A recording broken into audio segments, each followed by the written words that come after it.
Bueno, gracias por la invitación. Sí, es un tema muy importante porque bueno, todos los pacientes van a cursar en algún momento por ciertas emociones que son completamente normales, ¿no?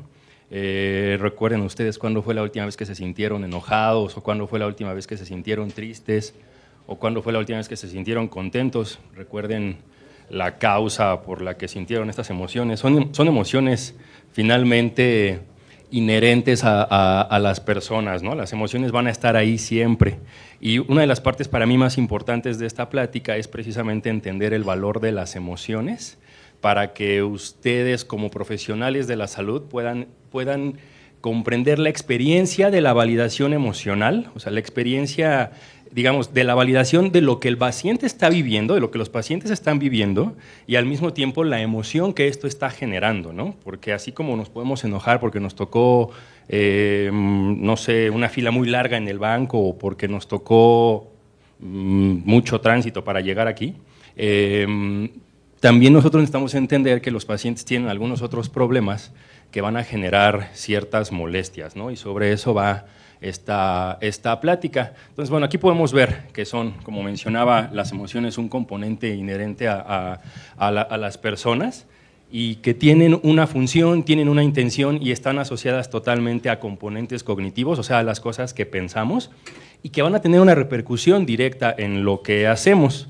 ¿Qué quiere decir esto? Que si yo tengo una experiencia, la voy a evaluar y la voy a evaluar de tal forma que me va a generar una emoción, la voy a evaluar como algo tal vez malo que me está pasando y eso me va a generar una emoción como enojo o como tristeza. Si la evalúo como una cuestión positiva, pues entonces la emoción muy probablemente va a ser positiva. Entonces, las emociones en este caso van a ser el pilar del duelo y por eso para mí es importante que comprendamos esta cuestión de la validación, ¿no? Entonces, bueno, como les decía, esto resulta de la interpretación de los hechos que vivimos y al mismo tiempo las emociones van a ser objeto de valoración misma, ¿no? O sea, yo puedo estar triste o puedo estar deprimido porque acabo de recibir un diagnóstico de enfermedad y no sé qué es lo que sigue, no sé cómo lo voy a afrontar. Y al momento de sentirme triste, voy a valorar esa emoción y me va a hacer sentir enojado. Entonces ya son dos emociones que tengo que trabajar. ¿Y qué va a ocurrir cuando yo llegue al consultorio y el profesional que estoy viendo me diga, pues no te enojes o no estés triste? ¿Qué es lo que normalmente hacemos, ¿no? Cuando queremos ayudar a alguien, le decimos no te pongas así, o que está muy nervioso por algo, ¿no? Su primera experiencia con la insulina y le dicen, pues no te pongas nervioso. Como por qué no habría de ponerse nervioso, como por qué no habría de sentir eso, si eso es lo más natural. Ajá. Eso es lo más importante de todo esto, ¿sí? Que tenemos la costumbre cultural de invalidar sin querer las emociones de las personas pensando que eso es lo que va a dar la contención emocional. Entonces, lo primero que tenemos que hacer es comprender que la experiencia es la responsable de esa emoción para poder entender o poder validar la experiencia y posteriormente validar la emoción.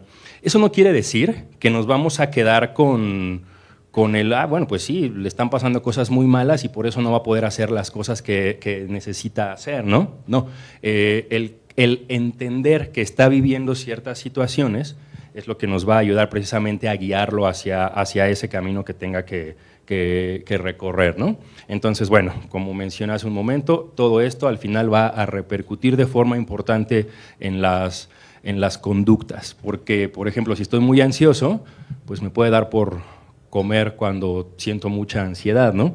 Si estoy muy triste y estoy desmotivado, por más que me digan que necesito hacer ejercicio porque me conviene hacer ejercicio y me beneficia hacer ejercicio, pues no es muy probable que no lo vaya a hacer, dada la emoción que estoy experimentando, ¿sí? Entonces, quiero ponerlo así en este cuadro, más o menos para que podamos ir viendo todo el proceso que ocurre cuando recibimos un diagnóstico o cuando recibimos una mala noticia, la que sea, ¿no? En este caso, nuestro paciente recibe el diagnóstico, probablemente no era algo que esperaba, o probablemente sí lo esperaba, pero no en el momento en el que se lo decimos. Entonces, es la experiencia, esa experiencia va a generar una emoción, perdón, un pensamiento, y el pensamiento va a ser, no voy a poder con esto, o probablemente va a ser un pensamiento catastrófico de me voy a morir, ¿sí? ¿Por qué va a pensar que no va a poder con eso? Porque tiene experiencias previas, porque en algún momento ya ha intentado hacer ejercicio, porque en algún momento ya ha intentado ponerse a dieta y ha tomado medicamentos y probablemente no ha tenido el efecto que esperaba. Entonces tiene experiencia para decir que no va a poder y eso lo va a hacer sentir decepcionado, ¿sí? Bueno, es una enfermedad que requiere de muchas cosas y tiene también conocimiento de otras personas y entonces llega a la conclusión de que se va a morir. ¿Qué va a sentir? ¿Felicidad? No, seguramente no va a sentir felicidad. Lo más probable entonces es que venga una serie de respuestas emocionales como de este tipo, ¿no? Puedes sentir tristeza y puedes sentir miedo. Al momento de experimentar esas emociones, pues también lo que va a ocurrir es que, como les mencionaba, esto va a repercutir directamente en su comportamiento. Entonces, no hago ejercicio, tengo atracones, se me olvida tomar el medicamento porque estoy tan abrumado por todo lo que me acaban de decir, estoy tan en otro lado pensando en que me voy a morir, que realmente se me olvida tomar el medicamento. ¿Sí? Sé que lo tengo que tomar, estoy consciente de que lo tengo que hacer, pero se me olvida. ¿Ok? ¿Cuál es la consecuencia? La consecuencia es que probablemente mis niveles van a estar descontrolados. A eso súmenle una consecuencia, pues una consecuencia ambiental que ocurre muy seguido, que llegamos al consultorio y luego también nos dicen, ¿no? Bueno, porque lo he visto en algunos lados, el regaño del profesional de la salud. Es que, pues, ¿por qué no se cuida? Es que parece que no le importa su salud, es que, etcétera, etcétera, etcétera. ¿Cómo tomará eso un paciente? ¿Cómo? Sí, es muy probable que lo tome como una agresión. El problema es que esa consecuencia ambiental o esa evaluación de la familia o de los profesionales de la salud van a confirmar lo que ya había pensado inicialmente, ¿no? Que no iba a poder con el tratamiento o con el plan de alimentación o con todo eso que tenga que hacer. No lo va a poder hacer, eso lo va a reforzar y pues lo va a seguir manteniendo en este círculo de inactividad y tristeza del que pues necesitamos sacarlo para que pueda implementar todas esas actividades que requiere implementar. ¿Sí? ¿Vamos hasta aquí bien? Ok. ¿Qué es lo siguiente? Bueno, este es el modelo, este es el proceso por el que pues, vivimos todos cuando recibimos una mala noticia o cuando nos pasa algo que calificamos como negativo. Lo pensamos, lo sentimos y actuamos en función de eso. ¿Sí? Todos, no nos salvamos, ninguno.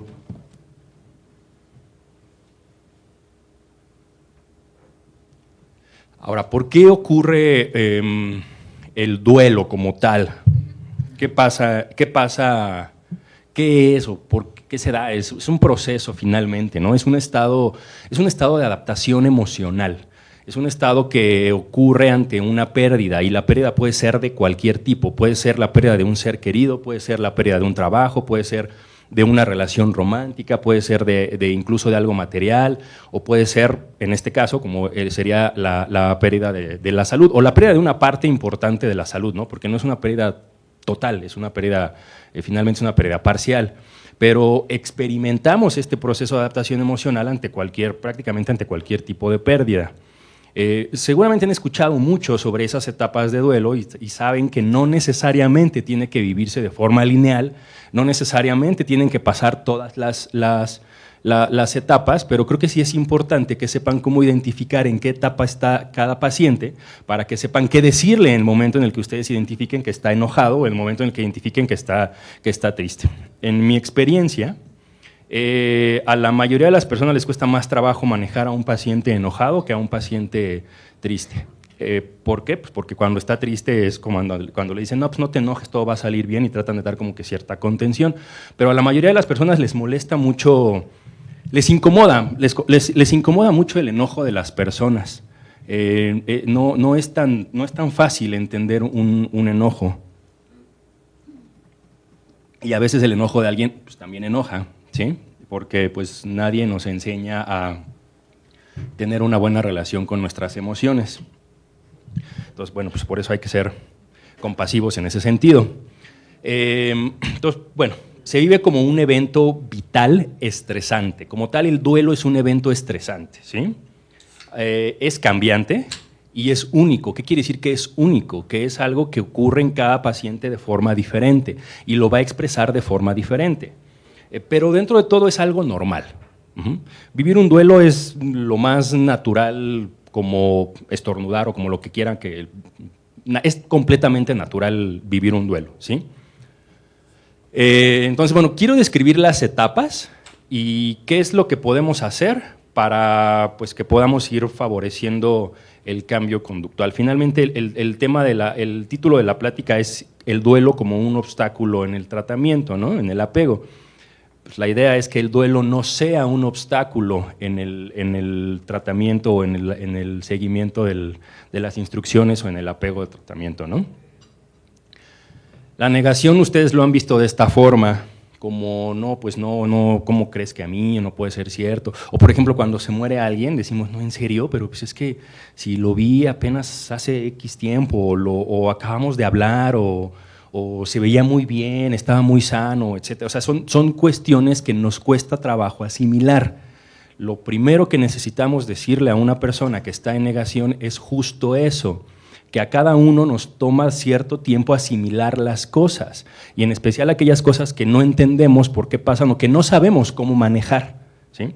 Eso es lo más importante de la etapa de negación. No tenemos que orillarlo o llevarlo o obligarlo a decirle, no, pues es que lo tienes que aceptar, la realidad es esta. Tus valores dicen que vives con diabetes, entonces pues lo tienes que aceptar, porque pues no va a funcionar de esa manera.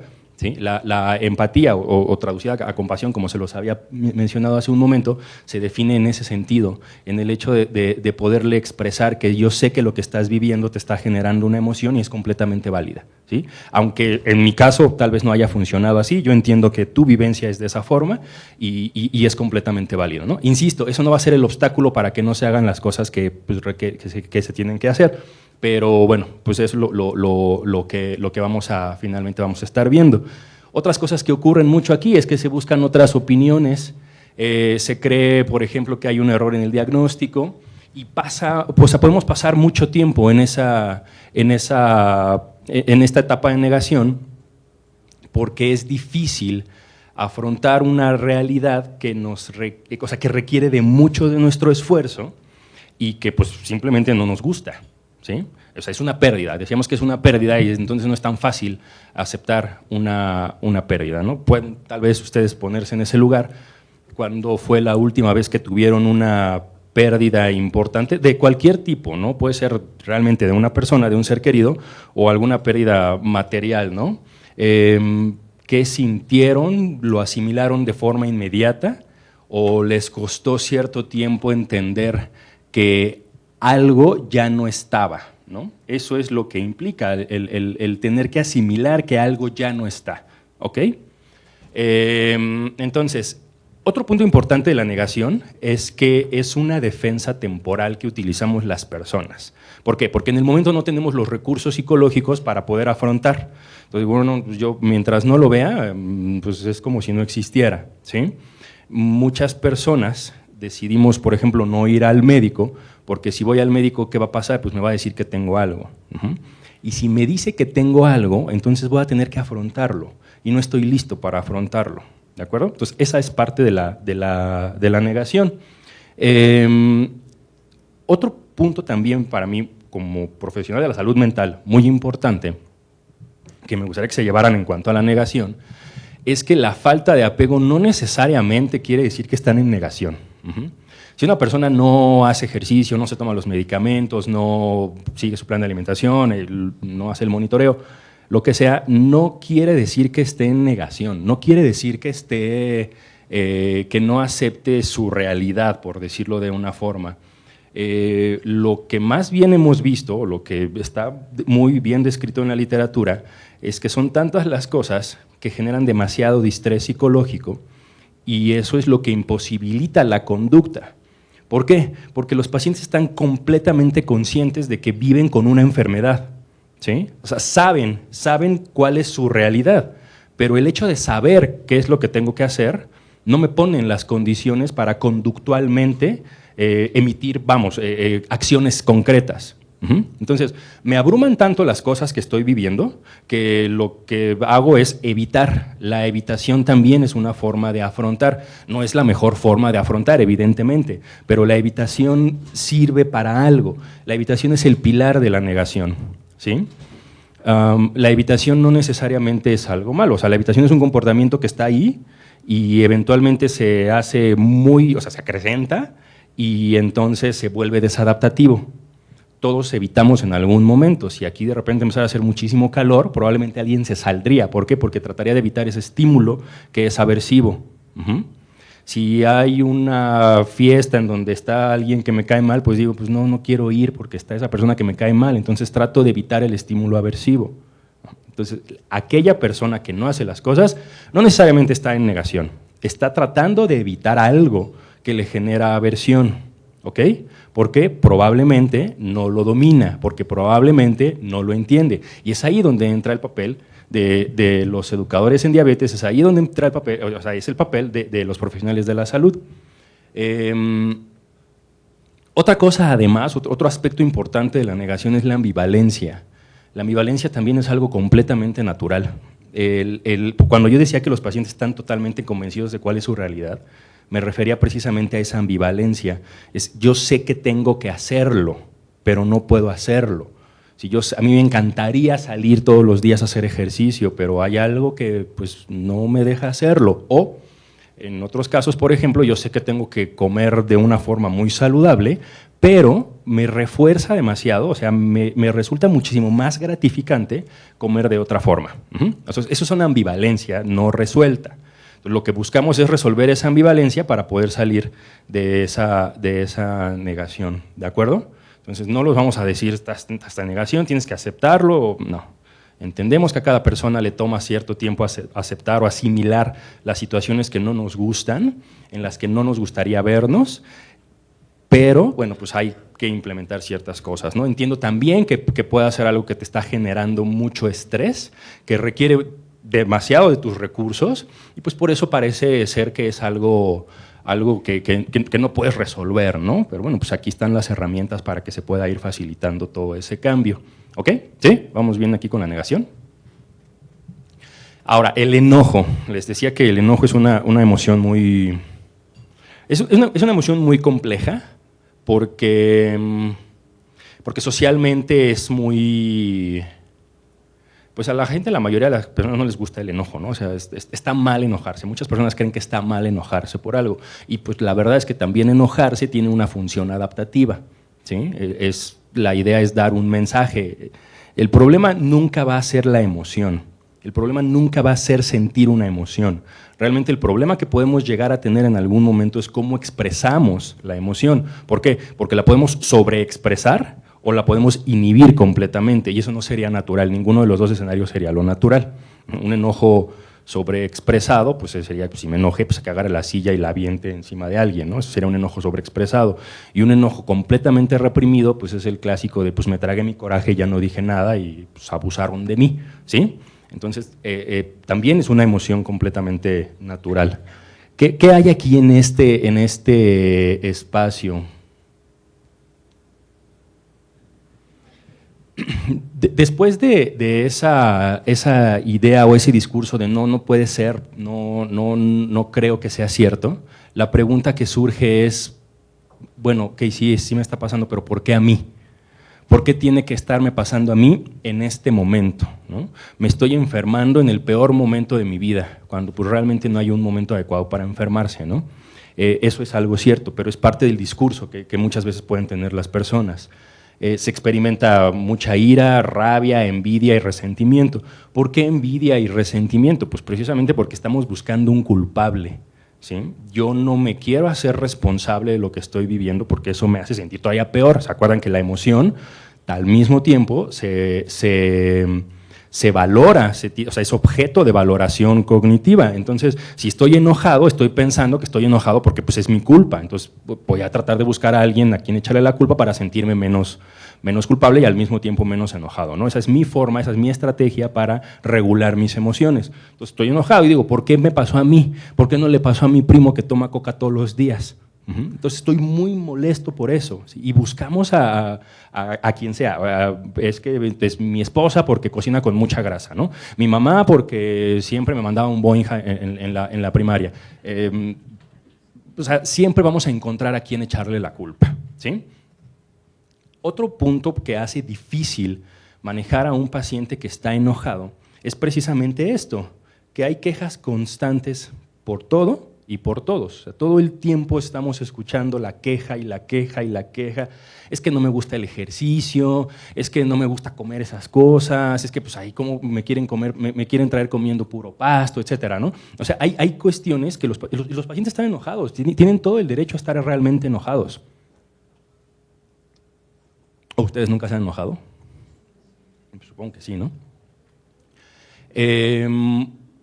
Algo, por ejemplo, que he visto muy seguido y que probablemente ustedes también lo han visto en algún momento, lo han escuchado en su consulta, es cuando llega un paciente y dice, ya estoy harto o me molesta que me digan que sí y que no puedo comer, ¿no? Que me estén limitando. Ahí hay una cuestión muy importante, porque ese es el mensaje que está dando esa persona, pero detrás de esa queja hay un significado, ¿no? Entonces, por ejemplo, si le preguntamos a esa persona que emite esa queja qué es lo que le molesta, le podemos dar varias opciones. ¿Te molesta en sí el que te diga alguien lo que tienes que hacer? ¿O te molesta realmente que ya no puedes comer como solías comer antes? ¿Sí? Que pues, no te restringías, que escogías en dónde y comías lo que querías. Muchas veces dicen, pues oye, realmente es eso, ¿no? Me molesta que ya no como, o sea, que ya no tengo la libertad de comer lo que yo tenía y lo que yo podía comer antes cuando no tenía el diagnóstico. Eso revela mucho, porque eso nos puede llevar ahora sí finalmente a la parte de la educación, en donde donde vamos a preguntar, bueno, ¿y cómo considerabas tú que era tu alimentación anteriormente, ¿no? ¿Qué tan saludable era tu alimentación anteriormente y qué tanto habías considerado eventualmente modificarla o mejorarla? Y eso va a regular un poco el enojo. En los casos en donde digan, no, pues simplemente me molesta que me digan qué hacer, bueno, pues ahí ya la cuestión es una cuestión, digamos, de personalidad. Y hacia donde nos vamos a enfocar es hacia el significado de, bueno, pues ¿qué implica que alguien te esté diciendo lo que tienes que hacer? ¿O quién específicamente te está diciendo lo que tienes que hacer? Si es la familia, entonces pues nos vamos hacia ¿por qué la familia te dice lo que tienes que hacer? Muchas veces es porque es la forma que tenemos para mostrar la preocupación por alguien. Si es el profesional de la salud el que le está diciendo lo que tiene que hacer, pues entonces espero que no sea ninguno de ustedes, porque nosotros no tenemos que decirle qué hacer, ¿sí? Y precisamente para eso es como todas estas intervenciones, porque el decirle qué hacer es precisamente lo que va a hacer que no lo haga. Lo que buscamos nosotros es facilitar con nuestra intervención que la persona se dé cuenta por qué quiere hacerlo.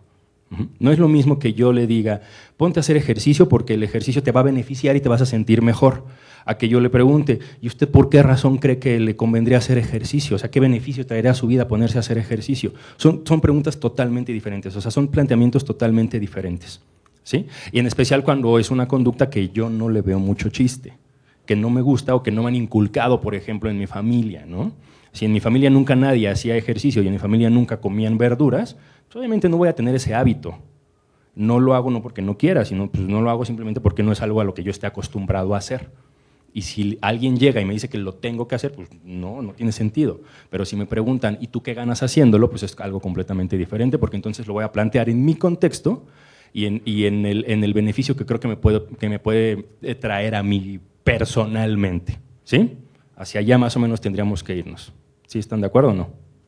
Ok.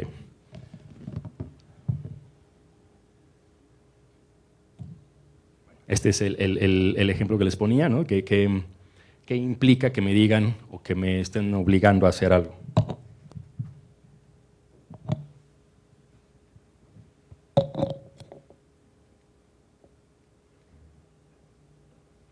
Como que a veces cambia y a veces no. Luego viene la negociación. La negociación tiene emociones más adaptativas, eso es verdad.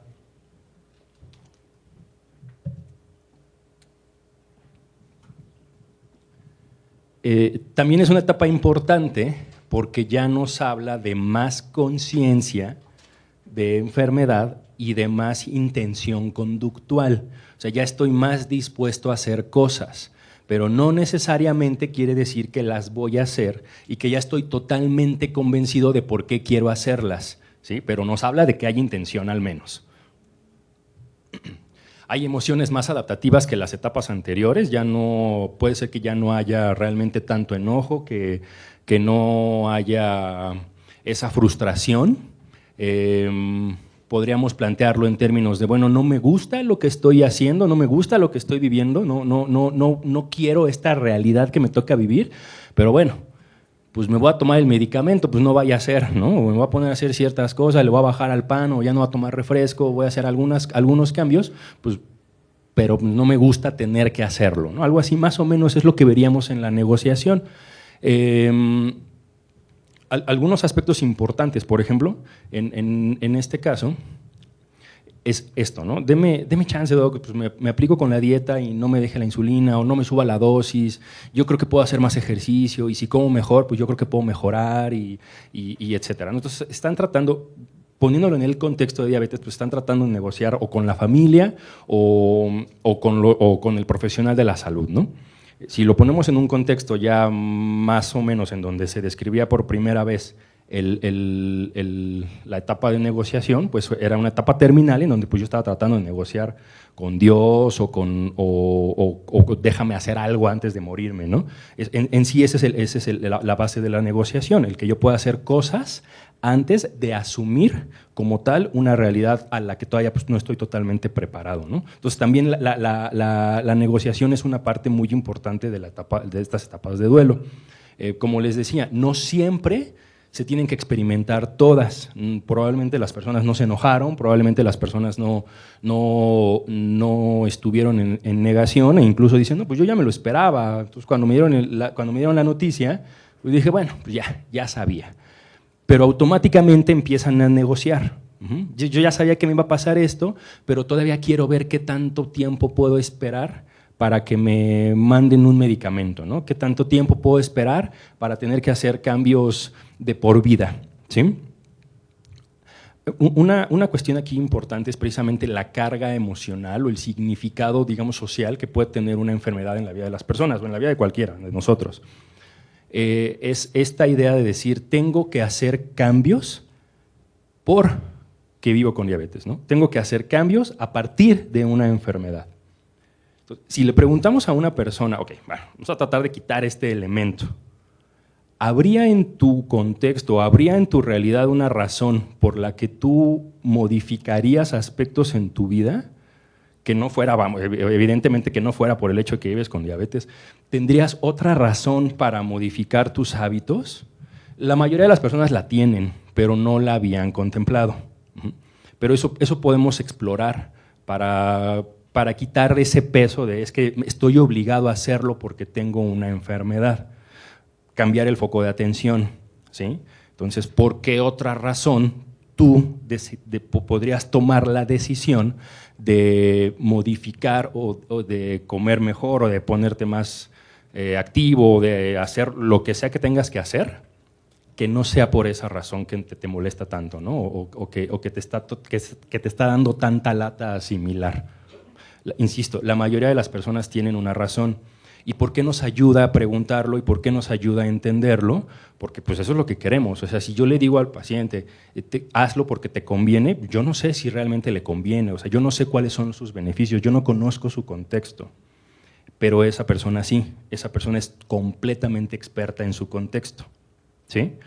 Cuando le diga, ¿por qué lo harías? Bueno, pues porque tengo nietos y los quiero ver crecer, ¿no? O, bueno, sí lo haría porque de repente pues ni puedo dormir bien o subo las escaleras y me duelen las rodillas, y entonces empieza a pensar en todas aquellas razones por las que podría generar eventualmente un cambio en su estilo de vida, ¿sí? Y ya se le quita esa idea o se le va quitando esa idea de, ahora lo tengo que hacer forzado por una enfermedad que ni quiero y que pues aparte todo es mi culpa, ¿no? Pensando, por ejemplo, en tipo 2. Pero bueno, redirigimos la atención hacia un objetivo o hacia un beneficio, insisto, que repercute en la vida de esa persona. ¿Ok? ¿Sí?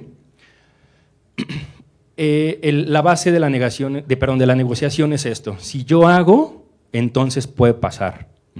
No necesariamente implica, o puede haber, digamos, cierta confusión en cuanto a la negación, porque podría decir alguien, ¿no? Pues si hago ejercicio, entonces se me quita la diabetes. Bueno, pues ahí sí ya estaríamos pensando, o sea, tendríamos que analizarlo como con más cuidado y preguntar qué tanto saben y qué tanto se entiende sobre el carácter de no se me va a quitar, pero lo puedo controlar, ¿no?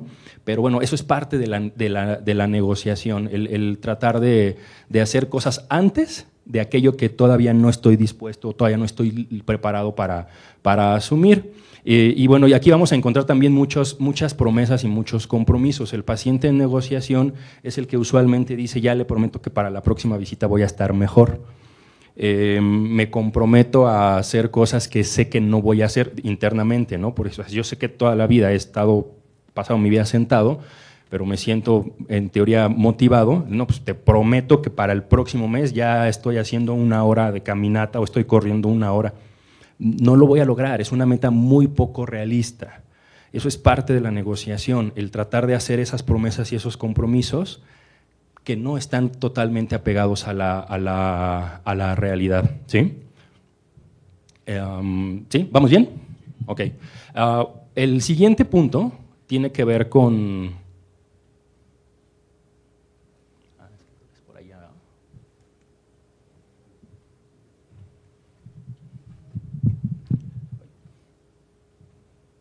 Tiene que ver con la depresión o la tristeza.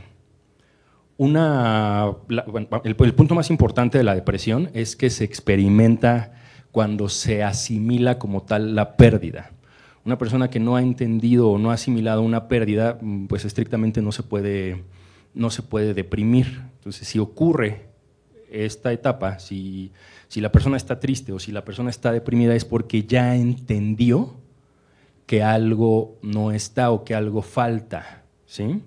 Eso no quiere decir que ya lo haya aceptado, simplemente ya se dio cuenta que no está presente. La razón por la que la emoción se mantiene, en este caso la tristeza que va creciendo y la empezamos a llamar depresión, es precisamente por toda la carga cognitiva o por toda, digamos, la descarga de pensamientos que se generan a partir de eso que ya no está. Planteamientos como, bueno, ¿y qué hay con todo eso que ya no voy a poder hacer? Ya no voy a poder cumplir mis metas, ya no voy a poder ver a mis hijos que se casen, ya no voy a poder viajar, ya no voy a poder ir a hacer ejercicio, ¿no? Como lo comentaban ahorita, porque pues entonces me van a dar hipoglucemias, ya no voy a poder hacer muchas cosas, ¿no? Algunas personas incluso lo han planteado de esta manera: he perdido la habilidad de funcionar, o así lo vivo yo. El hecho de tener una enfermedad que, vamos, o sea, ese es simbólicamente cómo se vive, una enfermedad que me define, entonces implica que yo ya no puedo o que ya he perdido la habilidad de funcionar. Y como no tengo la experiencia para manejar situaciones así, pues entonces también voy a llegar a la conclusión de que no lo puedo manejar. O mi experiencia ha sido que cuando me pongo a hacer ejercicio o cuando me pongo en un plan de alimentación que generalmente es muy restrictivo, pues no puedo, lo aguanto una semana y después pues lo suelto y regreso a mis hábitos anteriores, ¿no? Entonces, esa es la razón por la que todas esas ideas que podríamos decir que tienen claramente una base sesgada en términos cognitivos, o sea, hay una idea irracional, hay un sesgo cognitivo, hay una idea equivocada, pues entonces vamos a tratar de cambiarla, ¿no? Vamos a tratar de reestructurarla en cuanto a, pues como por qué ya no lo podrías hacer, ¿no? O qué necesitarías modificar para poder cumplir esas metas. ¿Por qué implicaría o por qué lo que estás viviendo actualmente haría que pierdas como tal la habilidad para funcionar? ¿Y por qué, o sea, cuáles son, digamos, tus evidencias para decir que no puedes manejar eso? Y va a responder, pues es que ya he hecho muchas dietas y ya he hecho, y ya, etcétera, etcétera. ¿Y cuál es nuestra evidencia en contra? que precisamente no fueron los recursos más adecuados a los que había tomado previamente, ¿no? Entonces, bueno, pues justamente eso es lo que nosotros podemos hacer para empezar a hablar de la depresión. Había hablado también yo de la importancia de la validación emocional, ¿sí? Y aquí, pues, lo que queremos evitar es decirle, pues, que no esté triste, porque tiene razones para estar triste o no tiene razones para estar triste. Tiene todas las razones del mundo y todas las razones que esa persona quiera para estar triste. Ojo, eso no quiere decir que tenga razones para mantenerse triste y mucho menos quiere decir que esa tristeza nosotros la vamos a tomar como un, bueno, pues como está triste, me voy a esperar a que se le quite lo deprimido para que entonces ya pueda empezar a actuar. No. Piensen, por ejemplo, en su práctica clínica, piensen en las veces que ha llegado una persona y cuando ustedes le preguntan, oye, ¿por qué no lograste tal objetivo? Las cosas que menciona son pues, eventualidades que prácticamente todos en algún momento, o todos sus pacientes, o ustedes mismos han vivido. ¿Sí? Pues porque tengo muchos problemas familiares, estoy muy estresado, tengo mucho trabajo, mi situación sociocultural es muy complicada, tengo que cuidar a muchas personas, etc. Hay muchas situaciones que viven las personas y que generan esas emociones. Si lo vemos de una manera práctica, o sea, tratando realmente de enfocarnos en los objetivos del tratamiento, el que esa persona se cuide o no se cuide, no va a cambiar absolutamente nada su contexto. Esa eventualidad va a seguir estando exactamente igual. ¿Sí? Si su carga de trabajo va a seguir siendo exactamente la misma, va a tener que seguir cuidando a su suegra enferma, o sea, las cosas van a seguir siendo exactamente las mismas.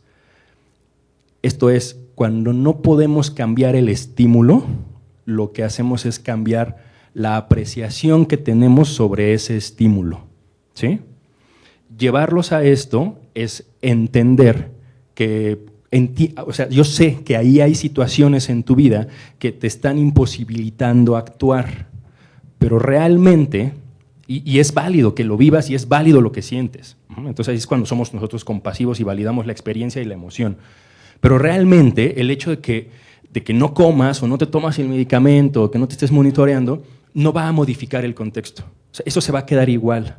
Entonces, ¿qué prefieres? ¿Cuál sería tu elección? Si todo se va a quedar igual, ¿qué es lo que realmente va a cambiar? ¿No? Bueno, pues, tal vez mi estado de salud, ¿no? Me voy a sentir más cansado, me voy a sentir más amolado. Ok, entonces, ¿cuál es tu decisión? Bueno, pues sí, probablemente me convenga hacer algunas cosas, dado que si lo hago, entonces voy a poder cambiar, como les decía, la apreciación que tengo y los recursos que tengo para afrontar esos estímulos o esos estresores que de todos modos van a estar ahí. ¿Sí? Tampoco le vamos a decir, ay, pues eso sigue igual, eso no tiene nada que ver. No, pues no, necesitamos reconocer como tal que hay situaciones que están causando incomodidad y distrés en la vida de las personas, ¿no? En la vida de los seres humanos. Finalmente viene la aceptación. La aceptación es más compleja de lo que parece. No se trata de vivir feliz.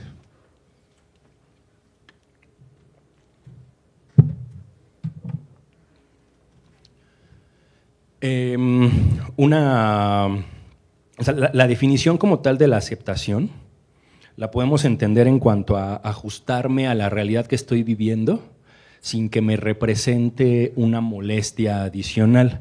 Por ejemplo, piensen en alguien que han visto o que están teniendo una consulta de seguimiento y le preguntan, ¿cómo vas? Y dice, bien, pues luego ya ni me acuerdo, o ya no estoy pensando en eso.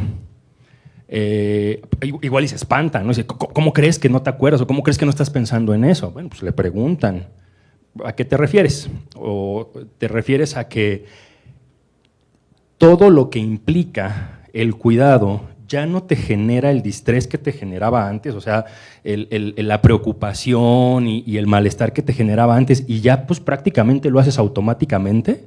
¿O que se te olvida que vives con diabetes al punto de que pues, te sales de tu casa sin tu glucómetro, sin tus medicamentos y pues ya comes donde sea, ¿no? No, eso no, lo otro, porque ya lo hice parte de mi vida. Ese es el pilar de la aceptación, ¿sí? ¿Por qué es importante? Porque se convirtió en un hábito. Entonces, justo podríamos decir eso de la aceptación, ¿no? Integrar cada uno de esos cambios que en algún momento, a los que en algún momento estábamos negados, integrarlos a lo cotidiano. Ya no tengo que pensar en ellos. Ustedes, hay muchas cosas que hacen todos los días que no tienen que pensar en cada uno de los pasos que hacen. No piensan, primero tengo que abrir la llave, luego tengo que dejar que caiga el agua, luego me tengo que meter yo para que me moje. No tienen que seguir esos pasos, lo hacen automáticamente, ¿sí? Incluso cuando cocinan o incluso cuando ustedes mismos preparan sus alimentos, saben exactamente qué elegir y agarran la porción adecuada y ya no la cuentan, ¿no? Ya no están diciendo ahí, será más o menos de la porción. No, eso ya se hace automático, o sea, es un hábito, pues. Y no tienen que estar pensando en eso. Esa es parte de la aceptación, ¿sí? Hago mucho énfasis en esto, en que no se trata de una etapa de felicidad, porque una etapa de felicidad más bien nos hablaría o de negociación o en el peor de los casos de negación, ¿no? Cuando decimos, no, sí, estoy súper bien, es lo mejor que me ha pasado, vivo súper feliz con esto, y no necesariamente tiene que pasar eso.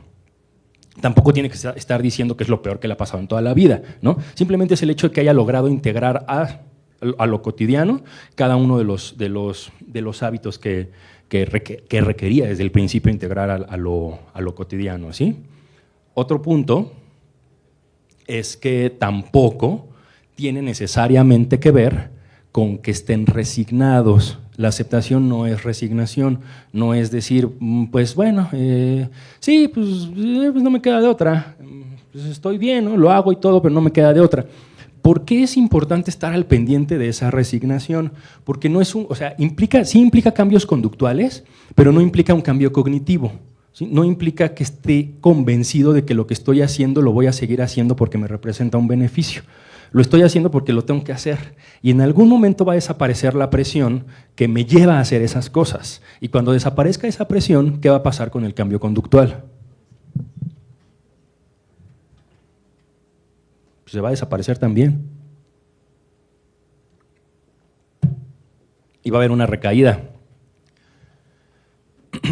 La recaída tampoco necesariamente es parte de la negación, pero pues sí nos dice que no había un proceso de aceptación ni un proceso, digamos, pareado de cambio conductual y cambio cognitivo, ¿sí? Solamente se dio el cambio conductual por alguna presión, ya sea a lo mejor por el mismo miedo, de pues lo voy a hacer porque no quiero que me pase algo malo, pero cuando se les quite el miedo, que era lo que generaba la presión, pues se va a desaparecer la conducta, que es normalmente expresado en términos de la verdad es que me confié. Iba tan bien que veía mis cifras y pues ya no sentí la necesidad de hacerlo. Eso quiere decir que no estaba integrado entonces a sus hábitos, no era parte de algo cotidiano y mucho menos era algo que considerara vital para mantenerse saludable. Bueno, entonces este punto final es: la aceptación implica cambios conductuales que están sostenidos porque se centran en un beneficio, ¿sí? ¿Voy bien de tiempo? ¿Sí? Okay. Bueno, un punto aquí importantísimo sobre los factores que repercuten en la elaboración del duelo, y porque es lo que quiero realmente que se lleven, todo lo que afecta a que un paciente pueda o no elaborar correctamente su duelo y de qué forma ustedes pueden intervenir. Estos son, digamos, los puntos más relevantes de los modelos teóricos que existen. Por ejemplo, si hablamos de la susceptibilidad de la gravedad, dice a mí no me va a pasar y pues si me siento muy bien y pues no tengo síntomas. Ese punto de susceptibilidad de gravedad afecta en que una persona emita o no emita una conducta. En términos de actitudes, pues yo sé que es bueno el ejercicio, pero pues también me gusta mucho ver Netflix, ¿no? Entonces prefiero verlo en mi casa porque no tengo una caminadora enfrente de la tele y pues eso me refuerza más. Necesitamos entender que hay cosas que refuerzan más que otras, ¿sí? Eso es un principio conductual pues, innegable. El tratamiento es darle más valor a la otra conducta y quitárselo a esta. Nunca me ha gustado el ejercicio, es una actitud. Esa actitud refleja creencias y emociones hacia algo específico. Por eso no lo hace, porque no le gusta. Lo ve como algo que no me sirve y además me genera una emoción negativa. Necesitamos cambiar esa actitud. Los beneficios, pues no le veo el chiste. Si no me gusta el ejercicio, pues no le veo el chiste. Y además, pues no veo ni siquiera yo que gane, ¿sí? La norma subjetiva, es importantísima que tomen en cuenta la norma subjetiva, o sea, el peso de la presión social. Me dijo mi familiar que con esto se me bajaba más rápido. Ustedes, nosotros profesionales de la salud, no somos parte de la norma subjetiva de los pacientes. Sus comadres sí son parte de la norma subjetiva de los pacientes. Por eso le van a hacer caso a ellas, ¿sí? Entonces, pues no se ofendan, pues, no se enojen, pues ya les acabo de invalidar su enojo. Pero, dice, bueno, pues yo por no hacerle la grosería, pues sí me lo comí. Eso también es mucho, ese es el impacto que tiene la norma subjetiva sobre las personas. Yo sé que no me convenía comérmelo, pero me insistieron tanto que pues no quise quedar mal y entonces pues ya pues me lo comí, ¿no? Entonces también necesitamos tomar en cuenta eso. Y finalmente la eficacia, ¿qué tan capaz yo me siento de hacer las cosas? No me veo haciendo ejercicio, eso refleja baja autoeficacia y pues me pone de nervios la inyección. El estado fisiológico afecta a la eficacia, ¿no? Pues si estoy nervioso y estoy temblando y me dicen ponte la insulina, ¿qué tan capaz me voy a sentir de hacerlo? Es muy probable que crea que no voy a poder hacerlo, pero también podemos hacerlo de esta forma, ¿no? Estas serían, digamos, las recomendaciones generales para apoyar en el proceso. En cuanto a la negación, como les mencionaba, escucha empática, enseñar los aspectos básicos. Para correr 10 kilómetros primero hay que dejar de ser sedentario y salirse a caminar unos minutos, ¿no? Empezar con lo básico y ser muy empático, como les mencionaba al principio. Información clara, sin dejar de lado la validación emocional en el enojo. Pues sí, pues es normal que las personas se enojen ante situaciones que no nos gustan. Es normal que nos enojemos cuando las cosas no salen como esperamos. Negociación, hablar sobre lo que los y las pacientes quieren saber, ¿no? Siempre es importante preguntarle, bueno, pues ¿cuáles son tus necesidades? No deseos, o sea, ¿cuáles son tus necesidades? O sea, ¿qué es lo que tú quieres abordar? O sea, ¿en qué área crees en la que tú tienes más, en qué área tienes más dudas, ¿no? ¿Qué es aquello que necesitas modificar ya en este instante?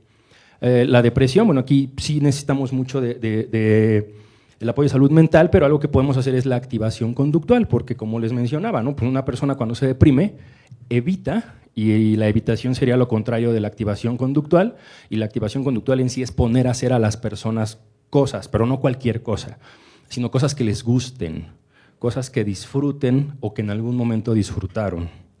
Y bueno, pues es mantener este sentido de responsabilidad al final en la aceptación, entender también que la aceptación es fluctuante. En realidad todas las etapas del duelo pueden fluctuar, o sea, podemos ir de una a otra. El hecho de que un paciente que estuvo en algún momento en negociación o que pasó a aceptación de repente esté deprimido, no es necesariamente un fracaso terapéutico, sino es el proceso de duelo como tal, ¿sí? Y para prevenir las recaídas, pues nos vamos a basar en las experiencias previas. Ya una vez estando en aceptación, eso quiere decir que ya se han implementado acciones concretas para generar cambios a nivel, digamos, metabólico. Habla de conductas que implementan los pacientes. Entonces, esas experiencias previas son las que vamos a utilizar para, en lugar de decirle échale ganas, tú puedes, le vamos a decir, bueno, ¿cómo has resuelto situaciones antes?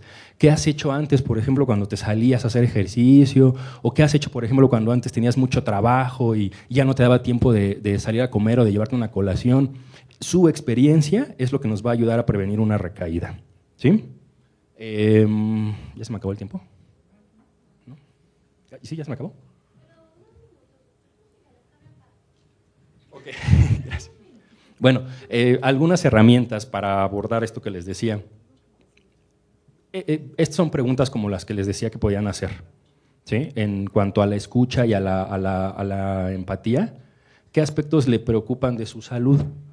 No le vamos a decir que a poco no le preocupa su salud. Obvio le preocupa su salud, pero le preguntamos qué le preocupa más de su salud. ¿Qué le preocupa de lo que le estoy diciendo de sus resultados de laboratorio? Porque probablemente no le preocupa, no porque no le interese o porque sea negligente, sino porque no sabe que le tiene que preocupar.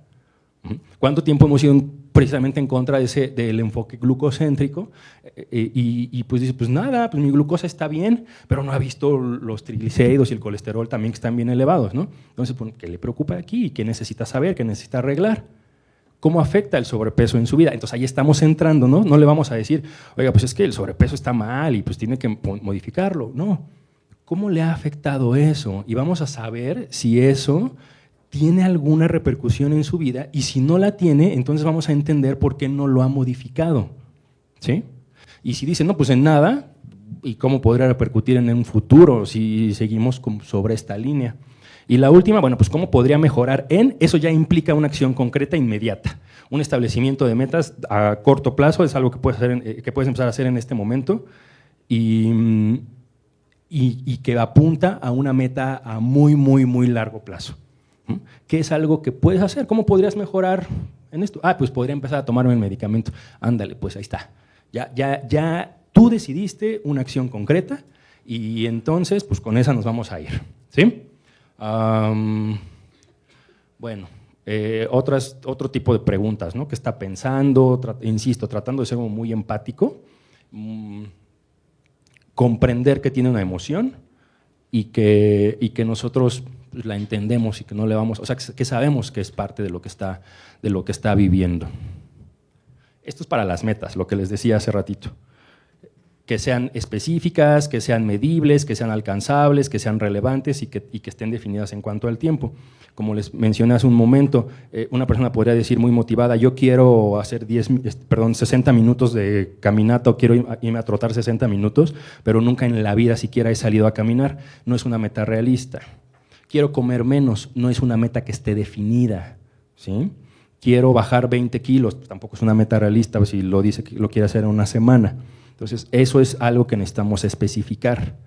Quiero bajarle a las tortillas. Pues, ¿cuántas te comes y a cuánto quieres bajarle? ¿Cuándo lo vas a empezar? ¿Cómo lo vamos a medir y en qué momento? ¿Sí? Esos serían los puntos principales para poder establecer una meta que vamos a evaluar en la siguiente consulta, no hasta dentro de un año. ¿De acuerdo? Y bueno, en la parte de la activación conductual que les decía.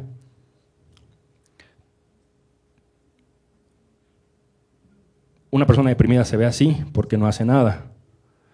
Entonces vamos a buscar actividades que le gusten, pero que impliquen un beneficio y que sean reforzantes. ¿Ok? Y bueno, lo de prevenir las recaídas, como les mencionaba, el estar buscando fomentar todo el tiempo su autoeficacia, porque ya ha resuelto algo antes. Nosotros vamos a evocar los recursos del paciente para que resuelva la problemática que tiene actualmente, y eventualmente, pues, cuando queramos prevenir una recaída, lo que vamos a hacer es, de lo que ya había aprendido, lo que ha mejorado, volver a evocar para resolver un problema futuro. ¿Sí? Bueno, rápido, ya en resumen, el duelo es algo que los pacientes van a vivir en todo momento, cuando ocurre una pérdida. Puede ser un obstáculo si no lo abordamos adecuadamente. Si es un obstáculo es porque no lo estamos abordando adecuadamente. La validación entonces emocional es fundamental. Cada paciente lo va a vivir de una forma única y especial, y como profesionales podemos apoyar en este proceso. ¿Cómo? Pues modificando nuestra intervención, ¿no? Sabemos también que la aceptación se va a vincular con la autoeficacia, que finalmente es el objetivo final del empoderamiento. Ahí. Ahora sí, eso ya es todo. Muchas gracias.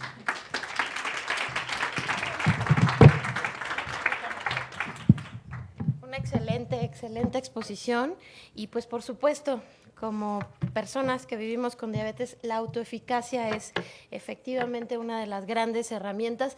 Abro el micrófono a solamente 2 preguntas en respeto al tiempo. ¿Tiene alguien algún comentario, algo que compartir? Preguntas. Acá tenemos 2, en el fondo de la sala, una y otra acá. ¿Me ayudan con un micrófono? Y otra, es que estás a oscuras. ¿Yo? Bueno, doctor, yo quiero preguntar algo. En diabetes tipo 1, que sabemos que es constantemente muchas conductas que tienen que hacer para tener un buen manejo y control de su condición, ¿podríamos decir que el duelo viene y va? porque llega el hartazgo de repente y hay etapas en la adolescencia y a lo mejor otra etapa en donde pues vuelve otra vez todo este proceso, ¿sí? Sí, justo precisamente era el último punto, ¿no? Que el duelo es tan cíclico que por una misma pérdida puede ir y venir, ir y venir, ir y venir, ir y venir. Sí, exacto, en una situación en donde se van viviendo muchos cambios y se van agregando situaciones, pues entonces se van viviendo duelos nuevos. Puede darse el caso en donde el primer duelo se haya resuelto y se viva uno nuevo, ¿no? Y puede darse de repente también el caso en donde el primero no se resolvió del todo y entonces se acumula con el segundo. Por eso en todo momento siempre es importante el apoyo emocional. Pero cuando no está, por ejemplo, presente en el momento el apoyo emocional, lo que nosotros hacemos, o bueno, lo que los profesionales de la salud podemos hacer es estar recordando ese hecho, ¿no? Que lo que está sintiendo es precisamente parte de todo lo que está viviendo. Y eso, antes ya habías vivido un duelo, antes te habías sentido así, lo habías manejado de esta forma, ahorita está ocurriendo esto, ahorita estás, por ejemplo, pensando en que estás enojado porque precisamente viene la adolescencia y hay cosas que te gustaría hacer, pero ¿cuáles son esas cosas que te gustaría hacer? Como el ejemplo que había puesto de la persona que dice ya no como como antes, esas cosas que dices, es que a mí me gustaría ir y emborracharme como todos mis amigos, o sea, ¿por qué otra razón que no sea el hecho de que vives con diabetes lo evitarías, ¿no? ¿Cuál es el valor que tiene esa conducta para ti en términos a lo mejor sociales? Y buscar finalmente conductas también más adaptativas, ¿no? Pero sí, se viven varios. Acá atrás, por favor. Las últimas dos preguntas, sí, gracias. Sí. Doctor, pues muchas gracias por su aportación, bien importante y básica, porque de repente tú frente al paciente te sientes como imposibilitado para acceder a esas indicaciones, de pronto lo ven intrusivo y esa es una limitante para ti, aunque no te quieras meter en terrenos como la parte que le corresponde al psicólogo, pero tienes que hacerlo, de alguna manera la indicación tienes que dirigirla de alguna manera, de tal suerte que no la vea justo como eso, como una intrusión y entonces, o una imposición, ¿no? ¿De qué forma puedes hacerlo? Y que no parezca como intrusivo o impositivo. ¿De qué forma puedes dar una indicación, una sugerencia? Ok, yo creo que una parte aquí importante es precisamente hacer esta división. Podríamos decir que la parte que le toca al psicólogo es realmente solo dar la psicoterapia, ¿no? Porque todo lo demás, todo lo que está anterior es algo que nos corresponde a todos como profesionales de la salud, no solo a la salud mental. Les empecé diciendo que todos tenemos emociones, que todas las emociones tienen una función, tienen una dirección, están ahí por algo, ¿no? Entonces, ¿de qué manera, cuando no estamos formados como profesionales de la salud mental, podemos sugerir o podemos encontrar la forma de abordarlo como lo podríamos hacer con cualquier otra persona que está viviendo algo, ¿no? Es el hecho de decir, ok, bueno, yo ya identifiqué, porque todos tenemos, bueno, la gran mayoría tenemos esa capacidad de identificar la emoción en otra persona y entender, bueno, entiendo que está sintiendo algo, ¿no? Si lo expresó de alguna manera, ¿cómo te afecta eso? ¿De qué manera lo que estás sintiendo afecta, por ejemplo, cuando comes, cuando haces ejercicio, bueno, en cualquiera de tus conductas, ¿no? ¿Cómo tus emociones te afectan? No estamos siendo intrusivos porque lo estamos incorporando a la práctica, ¿sí? El hecho de decirle, hay muchas cosas, no solo la prescripción o no solo tu contexto, lo que determina los buenos resultados o tu buen apego, ¿no? O sea, sé como profesional que lo personal también te puede afectar. En tu caso, ¿qué está pasando? ¿Y qué puedo hacer yo? ¿No? O sea, si es normal que te enojes, es normal que nos pongamos tristes, a todos nos pasa, todos hemos estado en alguna situación que nos ha generado algo así. Y es importante que sepas, o sea, primero viene como la parte de la validación, pero es importante que sepas que al abordarlo, al hablarlo, pues nos vamos a lograr entenderlo y pues darle una solución, ¿sí? Muchas gracias. La última pregunta, por favor. Sí, muchas gracias. Gracias, doctor. Realmente lo felicito. Gracias. Yo creo que su participación le viene a dar ese toque humanístico a este foro, porque simplemente nos recuerda que somos seres humanos atendiendo a seres humanos. Y entiendo yo que en toda esta parte del duelo, el duelo también se va modificando conforme van agregándose ahora sí pérdidas objetivas, pérdida de la visión, de una extremidad, de la función sexual y demás. Y mi pregunta muy específica sería, ¿cuál sería el mejor momento en que pudiéramos catalogar ya este duelo como un duelo patológico y sea necesario el empleo de algún tipo de antidepresivos en cualquier fase del momento de la diabetes? Bueno, específicamente para el uso de antidepresivos, normalmente, por ejemplo, quienes trabajamos psicólogos con psiquiatras, los psiquiatras utilizan el antidepresivo en las depresiones de moderadas a graves. En algunas moderadas o leves, pues es solo con psicoterapia. En cuanto al duelo patológico, realmente hay muchas teorías o muchos modelos de duelo y que especifican ciertos momentos, ¿no? De si son meses, 6 meses, 1 año, etcétera.